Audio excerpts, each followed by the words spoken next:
कभी कभी लगता है कि ये निर्णय अचानक हुआ क्या। मैं जरा जानकारी देना चाहता हूं। जिस दिन हमारी सरकार बनी, सबसे पहला काम किया कैबिनेट में एसआईटी बनाई। सुप्रीम कोर्ट ने कहा था और लंबे अरसे तक लटका पड़ा था कि विदेश के काले धन के लिए एसआईटी बनाओ। हमने बनाई, सुप्रीम कोर्ट ने कहा था उस प्रकार से बनाई। और सुप्रीम कोर्ट ने क्या कहा था, 26 मार्च 2014, since 1947 for 65 years nobody thought of bringing the money straight away in foreign banks to the country. The government has failed in its role for 65 years. This court feels that you have failed in your duty, and so it gives an order for the appointment of the committee headed by former judges of this court. 3 years have passed, but you have not done anything to implement the order. What have you done? Except for filing one report, you have done nothing. ये 24 मार्च 2014 को supreme court ने उस सरकार को कहा है।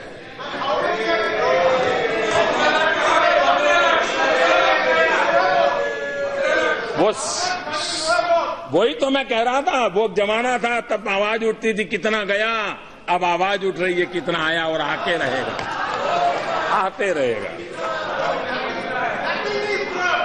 आप देखिए एक के बाद एक देखिए। विदेश में जमा काले धन के खिलाफ नया कठोर कानून बनाया, प्रॉपर्टी जब्त करने की बात कही। इस बार भी बजट में एक नया कानून की बात कही गई है, सजा भी 7 साल से 10 साल कर दी। टैक्स हेवन जो थे मॉरिशस, सिंगापुर वगैरह, उस पुराने जो नियम आप बना करके गए थे उसको हमने बातचीत की, उनको समझाया, हमारी परिस्थितियां समझाई, उसको हम ले आए। हमने स्विट्जरलैंड से समझौता किया कि वो रियल टाइम इंफॉर्मेशन देंगे, कोई भी हिंदुस्तानी नागरिक पैसा रखेगा तो उसका पता चल जाएगा। हमने अमेरिका सहित कई देशों के साथ इस प्रकार के समझौते किए हैं जहां भी हमारा कोई भी भारतीय नागरिक, भारतीय मूल का व्यक्ति पैसे रखेगा तो उसकी जानकारी भारत को मिलेगी। उसी प्रकार से प्रॉपर्टी बिक्री 20,000 से ज्यादा नगद नहीं, इसकी चर्चा हमने नहीं किया। रियल एस्टेट बिल को पास किया। ज्वेलरी के मार्केट में भी 1% एक्साइज डाली ताकि इस चीजों को स्ट्रीमलाइन करना था, किसी को परेशान नहीं करना था। और आप ही लोग हैं इस देश सदन में, इधर हो या उधर हो, मुझे चिट्ठियां आई हैं जब हमने कहा कि 2 लाख से ज्यादा कोई अगर ज्वेलरी परचेज करता है तो उसको पैन नंबर देना होगा। मैं हैरान हूं, काले धन और भ्रष्टाचार के खिलाफ भाषण देने वाले लोग मुझे चिट्ठियां लिखते थे कि पैन नंबर मांगने का नियम रद्द कर दीजिए ताकि लोग कैश मनी से सोना लेते रहे, गहने लेते रहे और काला बाजार चलता रहे। हम टिके रहे, हम उसको करके दिखाया, एक एक कदम उठाया। मैं जानता हूं ये राजनीतिक फायदे के लिए काम कोई ऐसा नहीं कर सकता, वरना तो आप पहले कर लेते। ये कठिनाई है, लेकिन देश का भला करने के लिए निर्णय करने थे और गरीबों का भला करना था, इसलिए निर्णय किए। 2 लाख से ज्यादा से किसी सामान पर 10 लाख से ज्यादा महंगी गाड़ी पर 1% अतिरिक्त टैक्स लगा दिया। हमने इनकम टैक्स डिक्लेरेशन स्कीम भी लाई और अब तक में सबसे स्कीम में सबसे ज्यादा पैसा लोगों ने डिक्लेयर किया। 1100 से ज्यादा पुराने कानून हमने खत्म किए। और यहां बताया गया कि आपने नोटबंदी के संबंध में, कोई कहता है 150 बार, कोई कहता है 130 बार, वो सब अलग अलग आंकड़े बोलता है। इतने नियम बदले, बहुत अच्छा याद रखते हैं। 150 आदमी मर गया, 150 बार नियम बदल गया। अब मैं आपको बताना चाहता हूं, ये तो एक ऐसा काम था जिसमें हम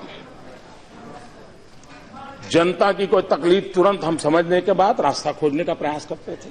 दूसरा, जिन लोगों को सालों से लूटने की आदत लगी है वो रास्ता खोजते तो हमें बंद करने के लिए कुछ न कुछ करना पड़ता था। लड़ाई का मौसम था। एक तरफ देश को लूटने वाले थे और एक तरफ देश को ईमानदारी की तरफ ले जाने का मोर्चा लगा हुआ था। लड़ाई पल पल चल रही थी। वो एक तू डाल डाल में पात इस प्रकार से लड़ाई चल रही थी। लेकिन जो आप लोगों का बड़ा प्रिय कार्यक्रम है, जिसको लेकर के आप बड़ी पीठ थपथपा रहे हैं, वैसे उसके लिए आपको हक नहीं है, क्योंकि जब इस देश में राजा रजवाड़ों का शासन था तब भी गरीबों के लिए राहत काम के नाम से योजनाएं चलती थी। उसके बाद भी हिंदुस्तान में फूड फॉर वर्क के नाम से कई योजना 9 देश आजाद होने के बाद 9 प्रकार की अलग अलग नामों से चली हुई योजना चलते चलते चलते आप उसने एक नाम लिया जिसको मनरेगा कहते हैं। कई यात्रा करके आया हुआ है और हर राज्य में जहां कम्युनिस्टों की सरकार थी उन्होंने भी पश्चिम बंगाल में किया था, जहां शरद पवार की सरकार थी महाराष्ट्र में किया था, गुजरात में भी जो कांग्रेस की सरकार, हर देश में किसी ने आजादी के बाद इस प्रकार के काम किए थे, हर किसी ने किए थे। तो कोई नई चीज नहीं थी, लेकिन नाम नया था। लेकिन देश को और आपको खुद को भी जान करके आश्चर्य होगा कि शांत रूप से इतने सालों से चली हुई योजना के बाद भी मनरेगा में 1035 बार परिवर्तन किए हैं। 1035 बार नियम बदले गए। आप कभी अपने तो आईने में झांकिए, और उस समय तो लड़ाई नहीं थी, इतने बड़े दबाव में काम करना नहीं था। क्या कारण था कि मनरेगा जैसा एक जो लंबे अरसे से चल रहा था, उसको भी आपको लाने के बाद 1035 बार उसमें परिवर्तन करने पड़े। और इसलिए नियमों में परिवर्तन किया। एक्ट तो एक बार हो गया, एक्ट 1035 बार परिवर्तित नहीं हुआ है। और इसलिए मैं आज You listen to the honorable Prime Minister ना? We have listened to you. हमने सुना है आपको, आप भी शांति से सुनिए। और इसलिए आज मैं आपको 40 मिनट के बजाय 1.25 घंटे मिल चुके थे बाबू। और इसलिए मैं कहना चाहूंगा, आज मुझे आपको काका हाथरसी की एक कविता के शब्द सुनाता हूं। काका हाथरसी के कविता के शब्द सुनाता हूं, और मैं काका हाथरसी को याद करता हूं तो कोई उत्तर प्रदेश के चुनाव के साथ न जोड़े, क्योंकि उनके हर चुनाव में काका हाथरसी की बात तो चलती रहती थी। काका हाथरसी ने किया था, काका हाथरसी ने कहा था, अंतरपट में खोजिए, अंतरपट में खोजिए, छिपा हुआ है खोट। अंतरपट में खोजिए, छिपा हुआ है खोट। और काका हाथरसी ने आगे कहा है, मिल जाएगी आपको बिल्कुल सत्य रिपोर्ट।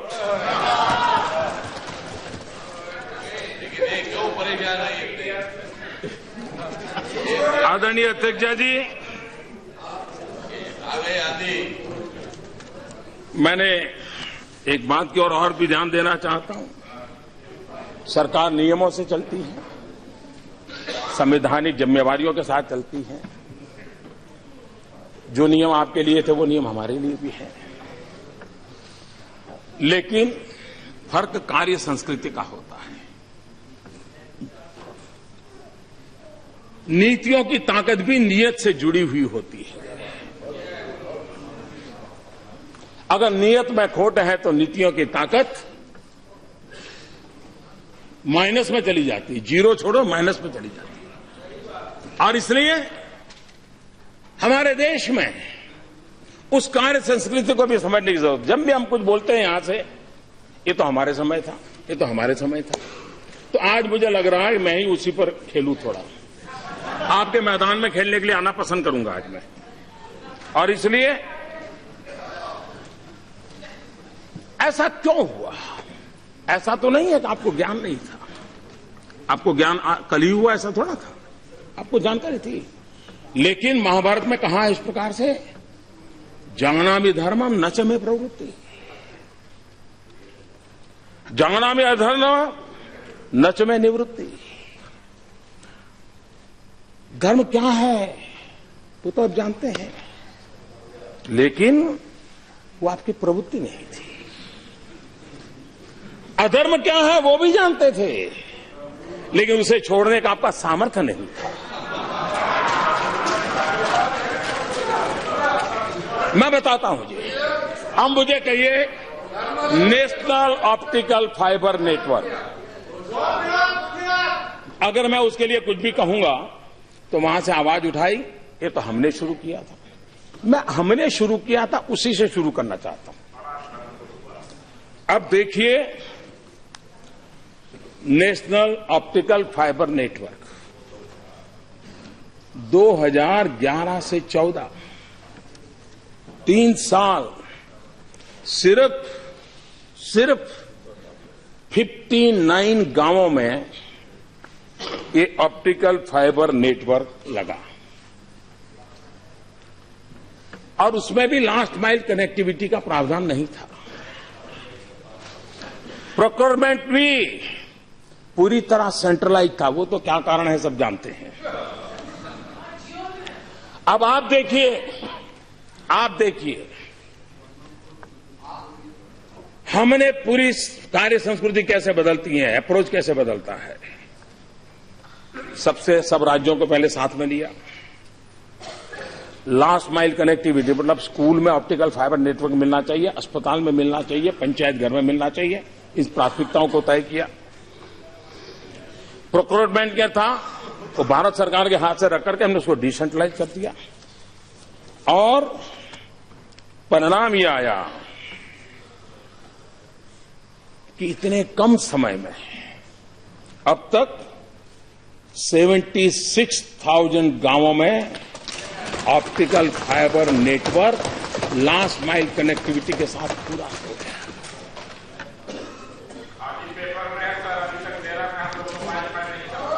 दूसरा, अभी यहां बताया जा रहा था कल कि आप लेस कैश सोसाइटी या कैशलेस सोसाइटी के लिए बोल रहे हैं।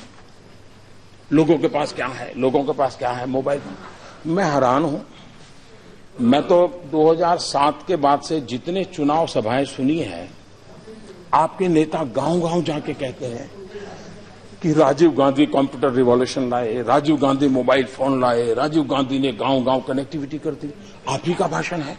और जब मैं आज कह रहा हूं कि उस मोबाइल का उपयोग बैंक में भी कन्वर्ट किया जा सकता है, तो आप कहते हैं मोबाइल फोन ही कहां है। ये समझ भी आ रहा है भाई। आप ही कह रहे थे हमने इतना कर दिया, जब मैं उसमें कुछ अच्छा जोड़ रहा हूं तो कहते नहीं वो तो है ही नहीं। तो ये क्या समझा रहे थे आपको जी, क्यों ऐसा कर रहे हो जी।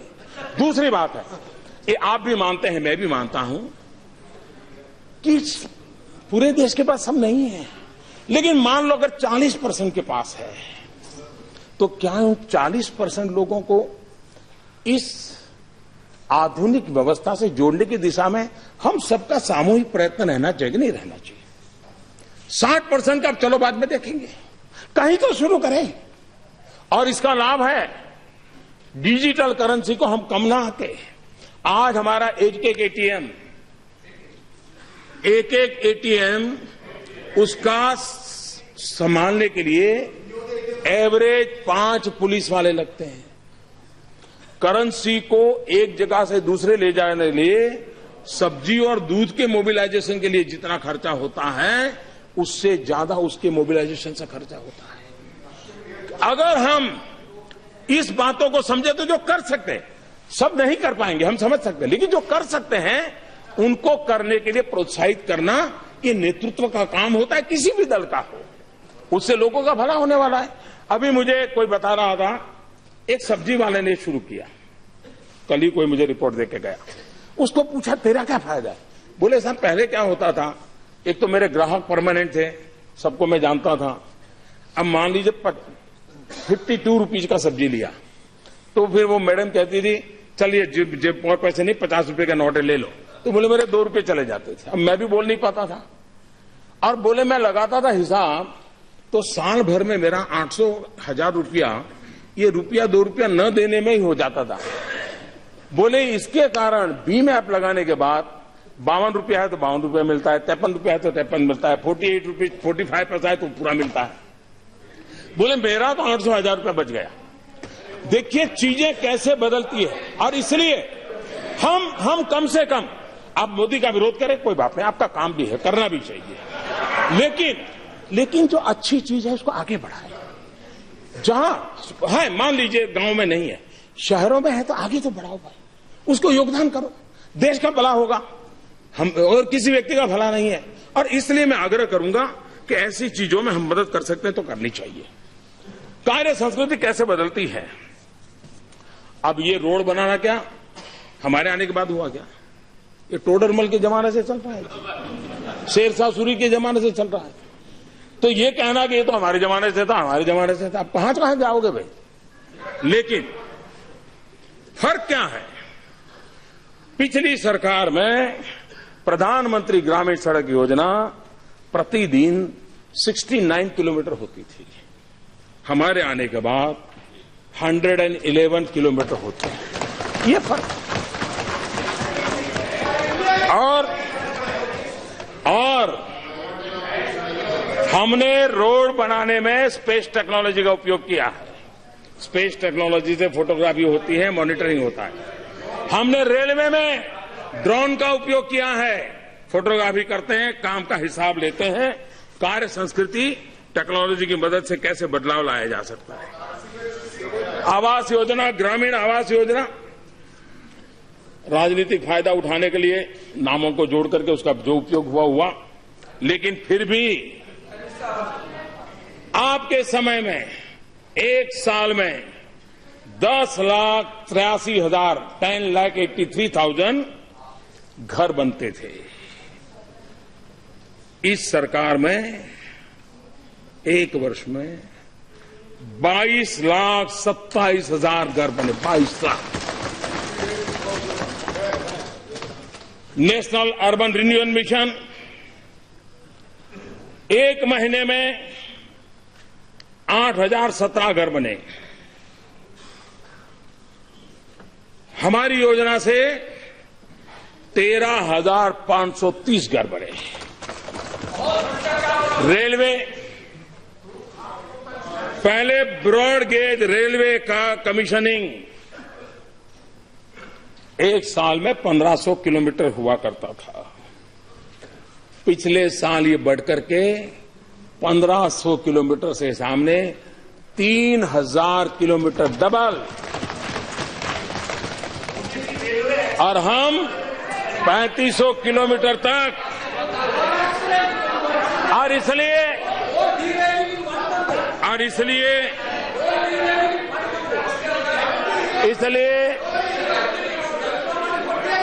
ये परिणाम अचानक नहीं आए। योजनाबद्ध तरीके से हर पल हर चीज का मॉनिटर करते करते यही लोग, यही कानून, यही मुलाजिम, यही फाइल, यही माहौल, उसके बाद भी बदलाव लाने में हम तेज गति से आगे बढ़ रहे हैं। और ये अचानक नहीं होता है, इसके लिए पुरुषार्थ करना पड़ता है। और इसलिए हमारे शास्त्रों में कहा गया है, उद्यमेन ही सिद्धंति कार्याणि न मनोरथ है। उद्यमेन ही सिद्धंति कार्याणि न मनोरथ है, न ही सुप्तस्य सिंहस्य प्रविशन्ति मुखे मुगा। उद्यम से ही कार्य सिद्ध होते हैं, ना कि मनोरथों से। सोए हुए सिंह के मुख में हिरण आकर से प्रवेश नहीं करता है, उसको भी शिकार करना पड़ता है।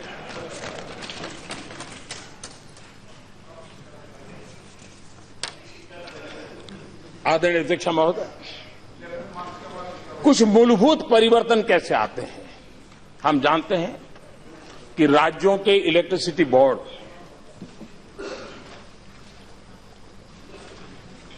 उन राज्यों के इलेक्ट्रिसिटी बोर्ड, डिस्कॉम, सारे राज्य संकट में हैं।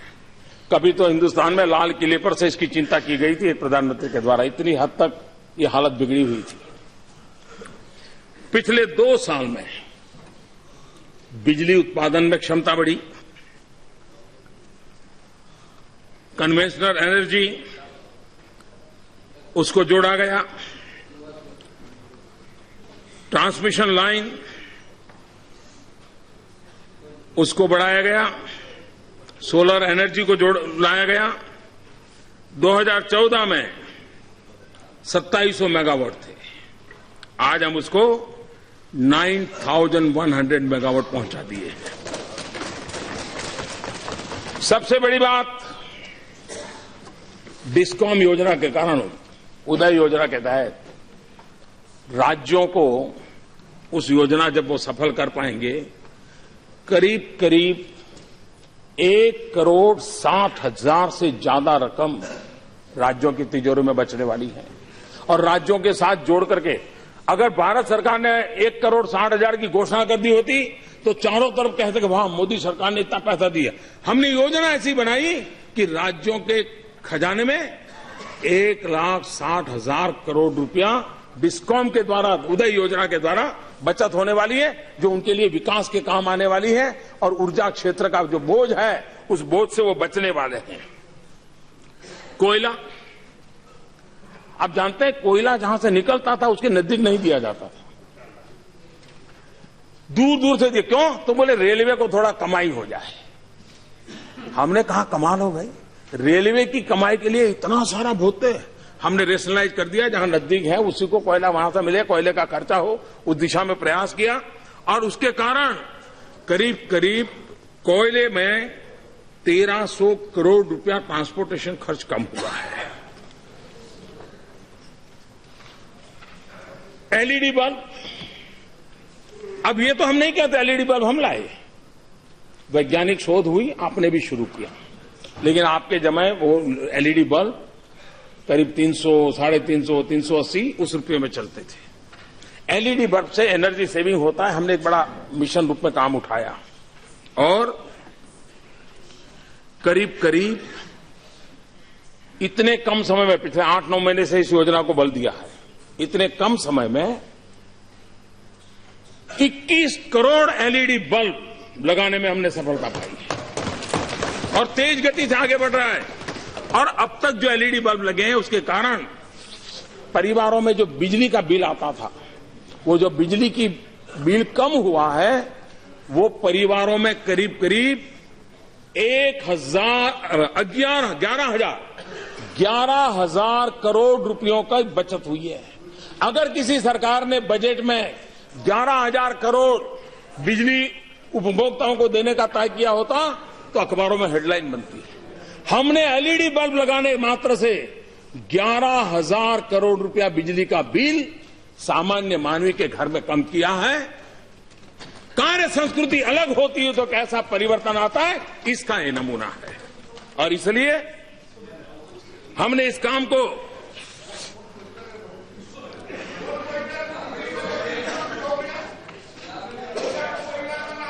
यहां पर हमारे विपक्ष के नेता शेड्यूल कास्ट के बजट के लेकर के भाषण कर रहे थे। मोदी साहब यहां पर एक गरीब कुटुंब से आते हुए भी इस देश के प्रधानमंत्री बने, इसका क्रेडिट किसको जाता है? तो डेमोक्रेसी को जिंदा रखने वाले कांग्रेस पार्टी को जाता है।